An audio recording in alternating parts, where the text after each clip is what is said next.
Le verset 32 à 40. Et que dirais-je encore? Et que dirais-je encore? Car le temps me manquerait pour parler de Gédéon. Car le temps me manquerait ce matin de parler de Gédéon, De Barak. de Barak, De Samson. de Samson, De Jephthé. de Jephthé, De David.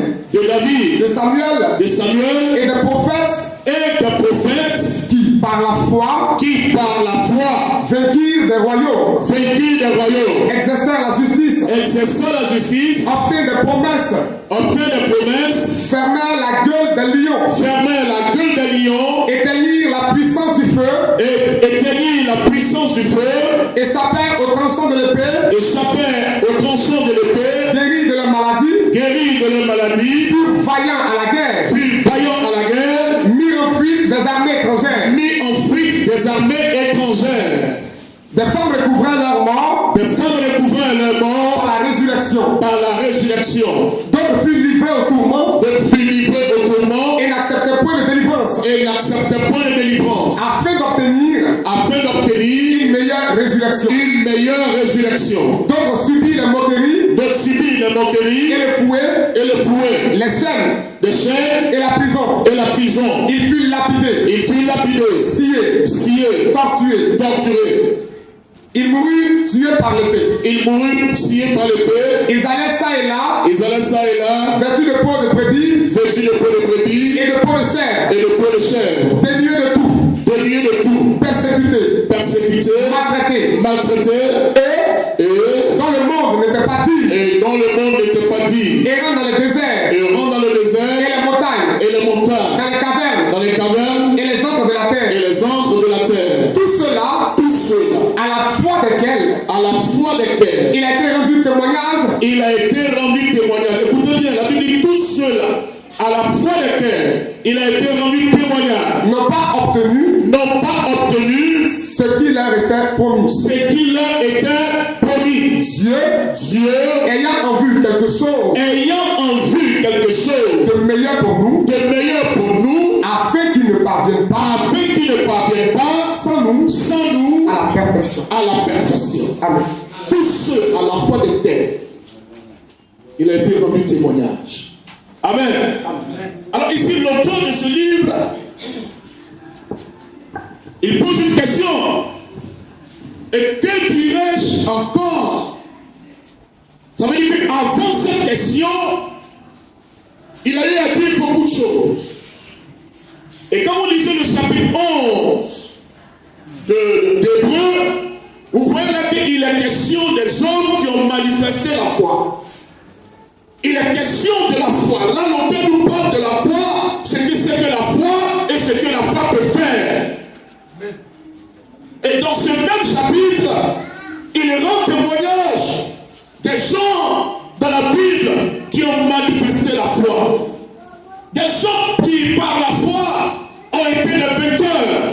Par la foi, ont été des héros. Par la foi, ils ont fermé la gueule des lions. Par la foi, ils sont ressuscités. Par la foi, ils ont remporté la victoire. Mais la Bible nous dit, dans ce dernier verset-là, que tous ceux-là à la foi desquels il a été rendu témoignage n'ont pas obtenu ce qui leur était promis. Alors, quand on lit ça, on voit qu'il y a une contradiction. Parce qu'en même temps que la Bible rend témoignage de la foi, elle nous dit que tous ceux-là, à la foi desquels il a été rendu témoignage, n'ont pas obtenu ce qui leur était promis. Alors, où est la foi? Amen. Où est la foi? Qu'est-ce que la Bible dit de la foi? La Bible dit la foi est une ferme assurance des choses qu'on espère et une démonstration de celles qu'on ne voit pas. Amen. C'est-à-dire que la ferme confiance que nous avons dans la réalisation de ce que nous espérons, c'est ça la foi. Même si je ne vois pas la chose, je ne vois rien venir,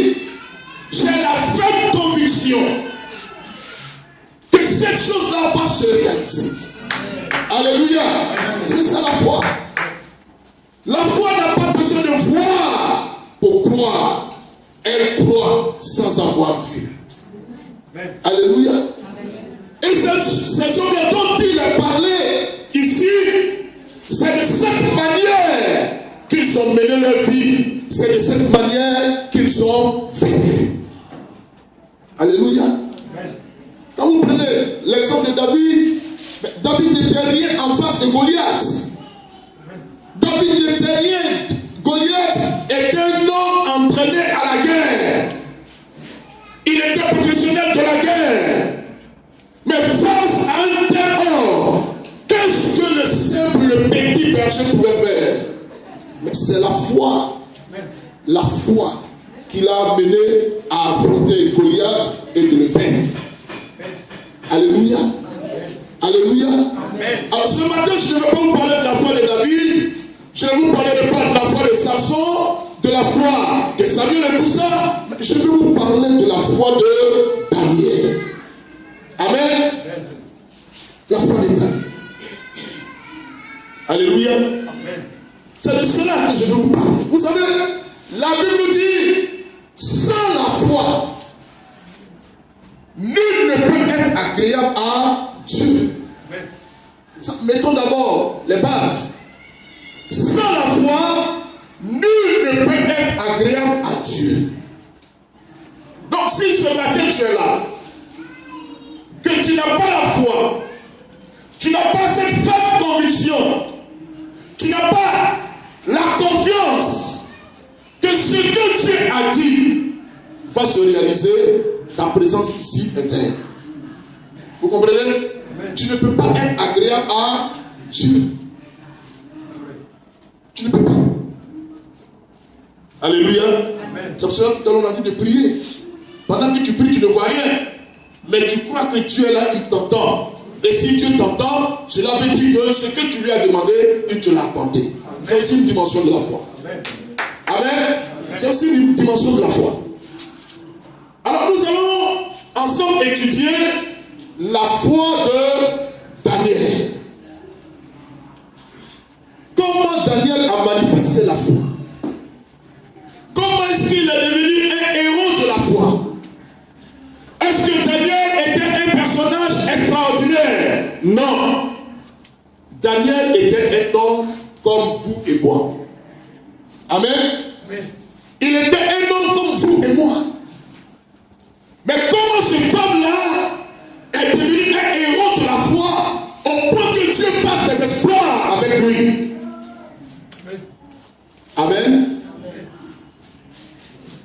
Nous allons lire Daniel le chapitre 6. Daniel.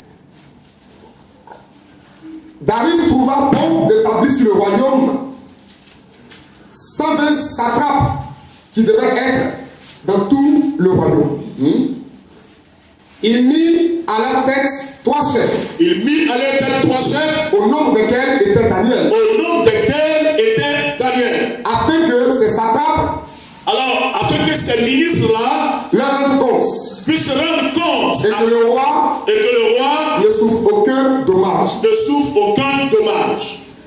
Daniel surpassait les chefs. Alors la Bible dit, Daniel surpassait les chefs. Et les satrapes.